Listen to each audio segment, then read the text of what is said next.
പ്രിയപ്പെട്ടവരെ, കണ്ണൂർ അഞ്ചരക്കണ്ടി ഡെന്റൽ കോളേജിലെ നിതിൻ രാജു മരിച്ചിട്ട് ദിവസങ്ങൾ കഴിയുന്നു. അത് സത്യത്തിൽ അതൊരു കൊലപാതകമാണോ അതോ ആത്മഹത്യയാണോ എന്നുള്ള കാര്യത്തിൽ കേരള സമൂഹത്തിന് ഇപ്പോഴും സംശയങ്ങൾ നിലനിൽക്കുന്നുണ്ട്. അഞ്ചരക്കണ്ടി ഡെന്റൽ കോളേജിൽ നടന്ന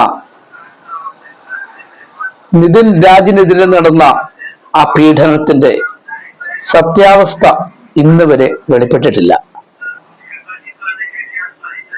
അതിലെ യഥാർത്ഥ പ്രതിയായ HOD റാം എന്ന അധ്യാപകനെതിരെ ഒരു അന്വേഷണം നടത്തുകയോ അദ്ദേഹത്തെ പിടികൂടുകയോ ഒന്നും പോലീസ് ഈ സമയം വരെ ചെയ്തിട്ടുമില്ല.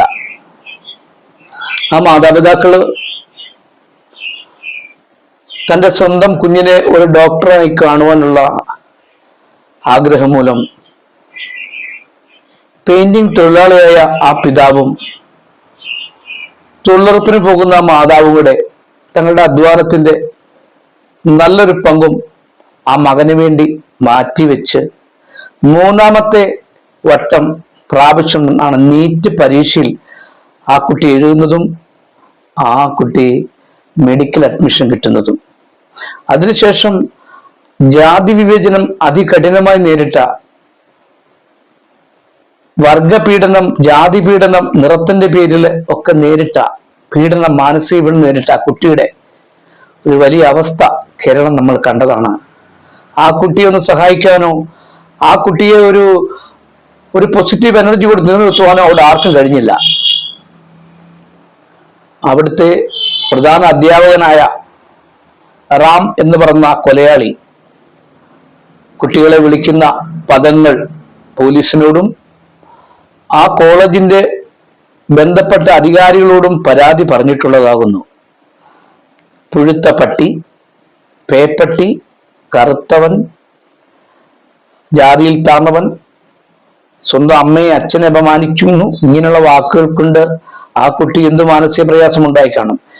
ഇന്ന് ഞാൻ ഈ വീഡിയോ ചെയ്യാനുള്ള കാരണം, ആ കുട്ടി ആത്മഹത്യ ചെയ്തിരിക്കുന്നു എന്നുള്ള വാർത്ത പ്രചരിപ്പിക്കുവാൻ കോളേജ് അധികൃതർ ശ്രമിച്ച ആ ഒരു വലിയ ഗൂഢാലോചനയാണ് പുറത്തു കൊണ്ടുവരാൻ ഞങ്ങൾ ആഗ്രഹിക്കുന്നത്. കാരണം അദ്ദേഹം ഈ അഞ്ചരക്കണ്ടി മെഡിക്കൽ കോളേജിൽ അഡ്മിഷൻ കിട്ടി 1 മാസം കഴിഞ്ഞ ഉടനെ നിതിൻ രാജിന് നേരെ ഒരു വലിയൊരു റാഗിങ് അവിടെ നടന്നിരുന്നു സീനിയർ കുട്ടികളുടെ ഭാഗത്തുനിന്ന്. ആ റാഗിങ് അനുഭവിച്ച നിതിൻ രാജ് തങ്ങളുടെ വീട്ടിലേക്ക് വളരെ ഭാരത്തോടെയും ഡിപ്രഷൻ അധികമായ നമ്മുടെ നിതിൻ രാജ് വീട്ടിലേക്ക് കടന്നു വരുമ്പോൾ അടച്ചിട്ട മുറിയിലാണ് ദിവസങ്ങളോളം ആ പാവം പയ്യൻ തള്ളി നീക്കിയത്. അവർ അച്ഛനും അമ്മയും അത് പറയും നമുക്ക് കേട്ടു. അതിനുശേഷം പഠിത്തം മുടങ്ങുന്ന അവസ്ഥയിൽ വീണ്ടും ആ കോളേജിൽ പഠിത്തം, അവന്റെ ആഗ്രഹം സഫലീകരിക്കാൻ ഞാൻ വീണ്ടും കോളേജിലിട്ട് പോകുന്നു.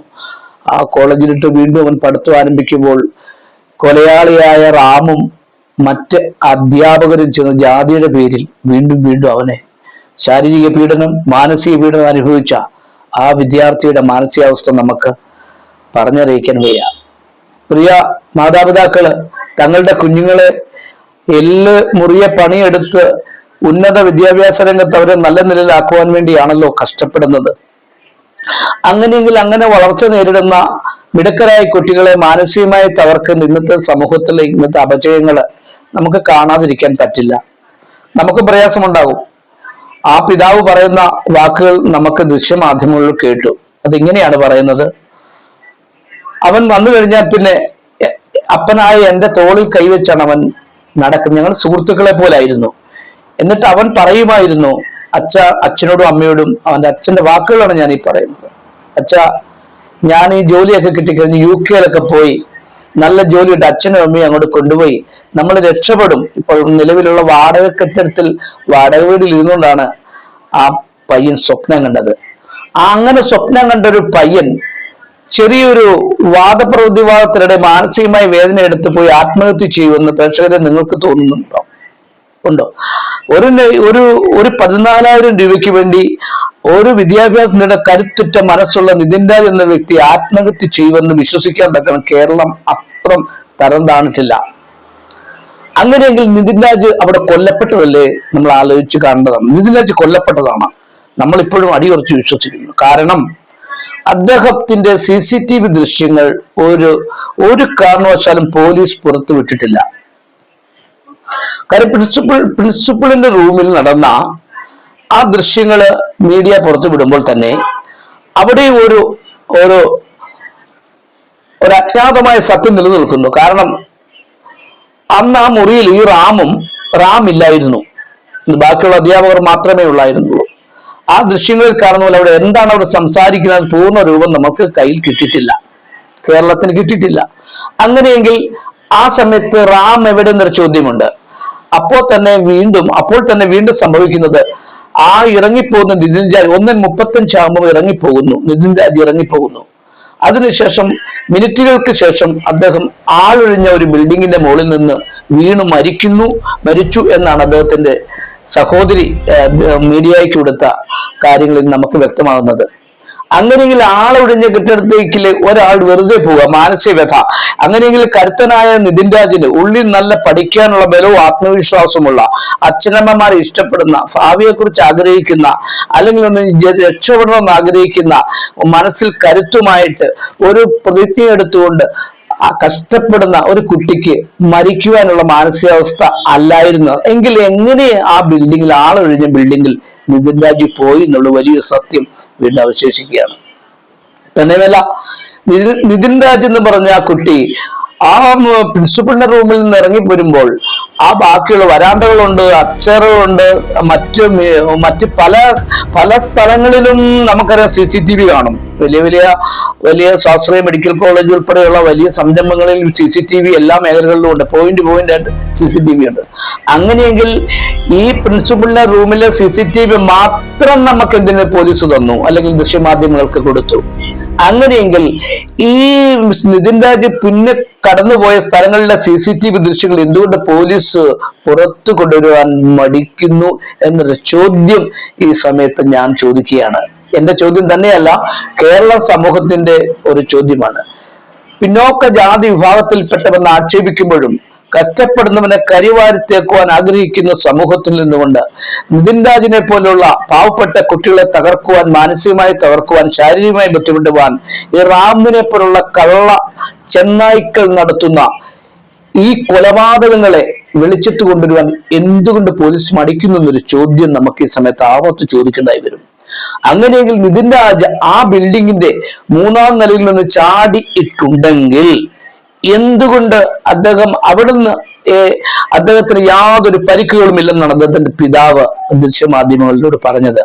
അദ്ദേഹത്തിന്റെ കവിളിലും ആ നെറ്റിയുടെ ഒരു സൈഡിലും മാത്രമേ പരിക്കുള്ളൂ, പല്ലുകൾക്കൊന്നും ക്ഷതമില്ല. 3ാം നിലയിൽ നിന്ന് താഴേക്ക് ചാടിയ ഒരു വ്യക്തിയുടെ തലയിടിച്ച ഒരു വ്യക്തിയുടെ യാതൊരു ശാരീരിക പരിക്കുകളും ഒന്നും നിതിൻ രാജിന് ഇല്ലായിരുന്നു.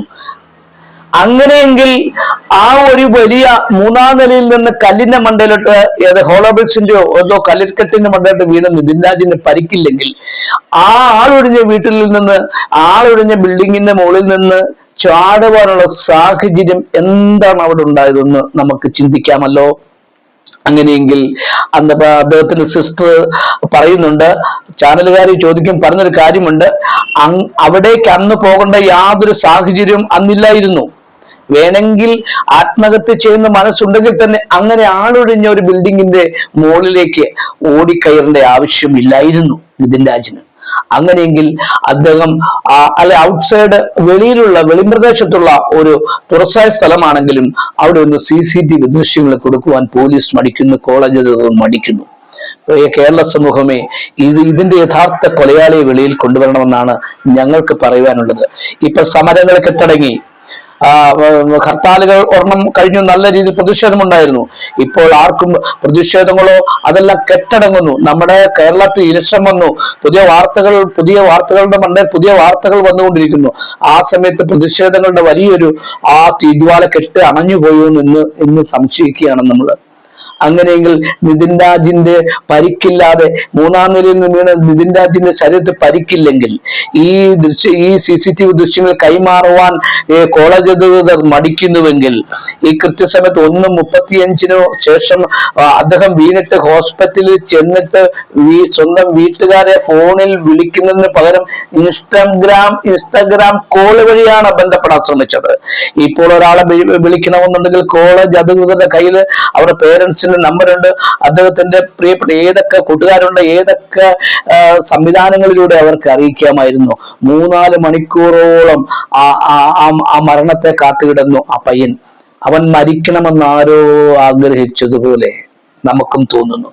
നിതിൻ രാജ് മരിക്കണമെന്ന് ആരോ ആഗ്രഹിച്ചു. അപ്പൊ തീർച്ചയായിട്ടും നമ്മൾ സംശയിക്കുന്നു, ആ റാം എന്ന് പറഞ്ഞ ആ മൃഗത്തിന്റെ നേരെ സംസാരിച്ചവരെ അദ്ദേഹം ഒരിക്കൽ റാം എന്ന വ്യക്തി കുട്ടികളോട് പറഞ്ഞിട്ടതായി നമ്മൾ കേൾക്കുവാനിടയായി. എന്താണ് പറഞ്ഞത്?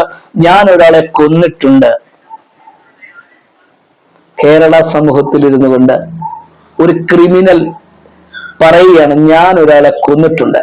ബാക്കിയുള്ള കുട്ടികൾ എഴുതുന്ന പരീക്ഷാ പേപ്പർ തട്ടിപ്പറിച്ചുകൊണ്ട്, നിതിൻ രാജ് എഴുതിയ പരീക്ഷാ പേപ്പർ തട്ടിപ്പറിച്ചുകൊണ്ട് എല്ലാ കുട്ടികൾക്കും ആ കടലാസ് കീറിക്കൊണ്ട് ഓരോന്ന് കൊടുത്തിട്ട് അവൻ എഴുതിയതാ വായിക്കൂ ചിരിക്കൂ എന്നും പറഞ്ഞ് മൃഗീയമായ ഉപദ്രവം കൊടുത്ത ആ അധ്യാപകനെ ഇന്ന് തൊടുവാൻ ഇവിടുത്തെ നിയമ സംവിധാനങ്ങൾക്ക് കഴിഞ്ഞില്ല. അതിൽ ഏറ്റവും സങ്കടം എന്ന് പറയുന്നത്, നമ്മുടെ ഉന്നത വിദ്യാഭ്യാസ മന്ത്രിയായ ആർ ബിന്ദു അതിൽ ഇടപെട്ടൊരു പ്രസ്താവന പോലും കൃത്യമായി നടത്തിയിട്ടുണ്ട്. അന്വേഷണം പ്രഖ്യാപിച്ചില്ല.